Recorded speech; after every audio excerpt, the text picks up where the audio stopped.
Thanks for staying on with us. We're now going to get into conversation with Sumit Kumar, Real Estate Research Analyst at JM Financial.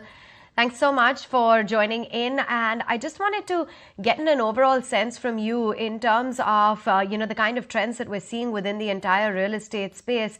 The fact that we have seen an uptick in demand as well as in pricing. Would you like to break it down for us in terms of some of the observations that you've made, perhaps city-wise, where we're seeing the pricing trends having seen a huge delta?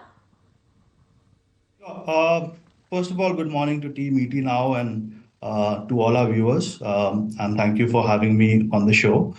Let's go back a little bit. In FY22, the real estate industry actually started the green shoots of recovery. It grew by around 38%. In F23, the number was 51%, although on a low base because we were coming from a COVID lockdown. And F24, as we've highlighted in our report, the home run continues. The industry level growth was around 30%.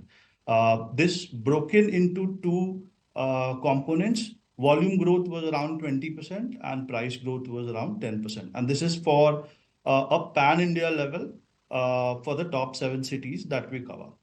Now, going forward, we expect roughly around a 12 to 14% volume growth for this year and pricing growth somewhere in the 6 to 7% range, which means the overall industry will probably be growing at a 20% top line for FY25. And we have to be mindful of the fact that the first quarter was a little weak quarter because of heat wave. The footfalls at the project sites were lower.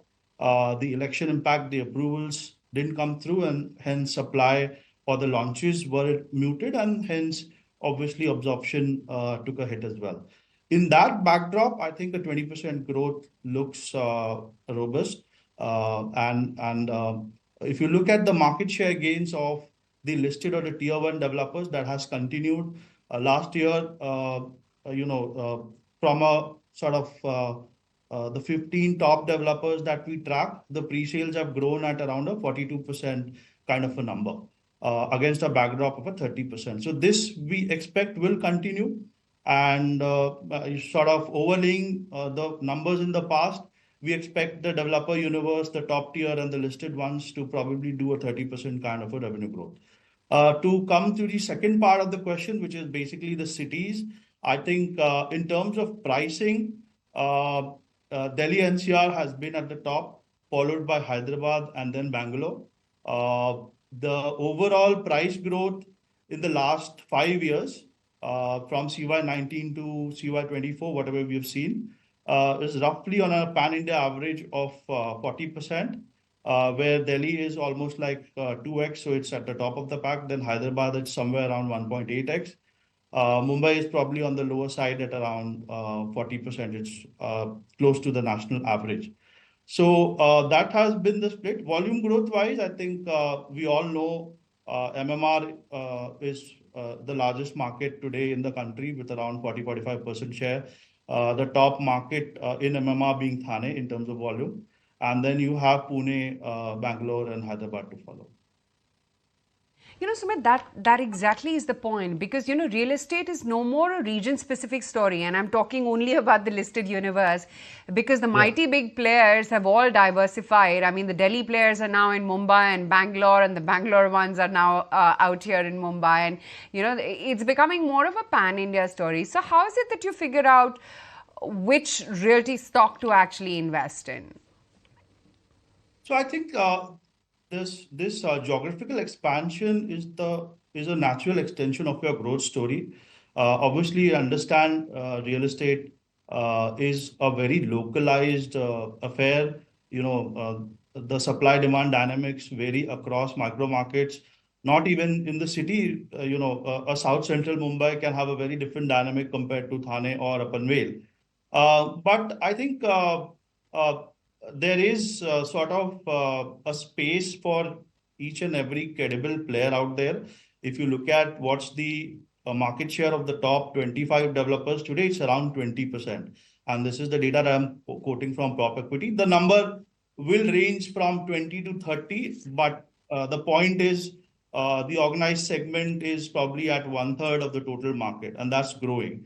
So there is space for any developer worth his salt who knows how to run a decent selling and marketing game that can get the approvals in a timely manner and execute the project in a timeline of 3 to 4 years. So it's all about managing your working capital well, not really going too aggressive on capital allocation. And to be fair to all the listed players, they have actually deleveraged their balance sheet, helped by obviously the cash flows that have come through in the last 3 years, helped by good pre-sales numbers, and supported by valuations. They have raised money as well. And they've also not really spent aggressively on land acquisitions. If you look at most of the business development that has been done by the developers, it's largely through the asset light route through JDAs and JVs. So to be fair to them, they have been what you can say prudent on the capital side, and obviously there is an industry upcycle that everybody has benefited from. So players with a decent track record of execution, players who have invested smartly in business development, and have the capability to do land deals because of economies of scale, scope, or they have a brand power. So they attract a pull. The landlords are willing to work with them. These kind of developers will probably outperform the entire industry, and that has happened, and we expect that to continue. Let's get specific as well in terms of stocks and companies that are specific to different cities. For example, Delhi NCR, because a lot of projects really seem to be selling out over here. That's the discussion as well that we had with some of the managements. There's lots of co-working spaces. The IT hiring has been a big factor for Bengaluru.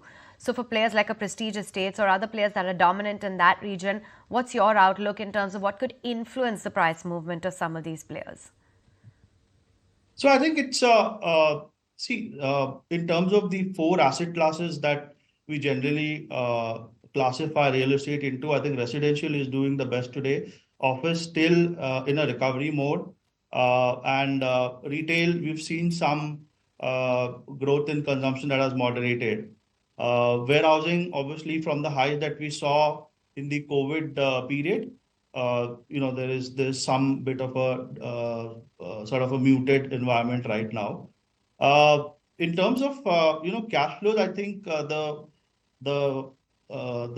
coverage universe that we have, as well as the top 15 developers, they have delivered good growth on pre-sales. We expect the collections to grow in a similar manner, and the gross operating surplus looks healthy for most of the listed developers, barring a few. I expect collections to also move in the same line as pre-sale, which is roughly around 25-30%.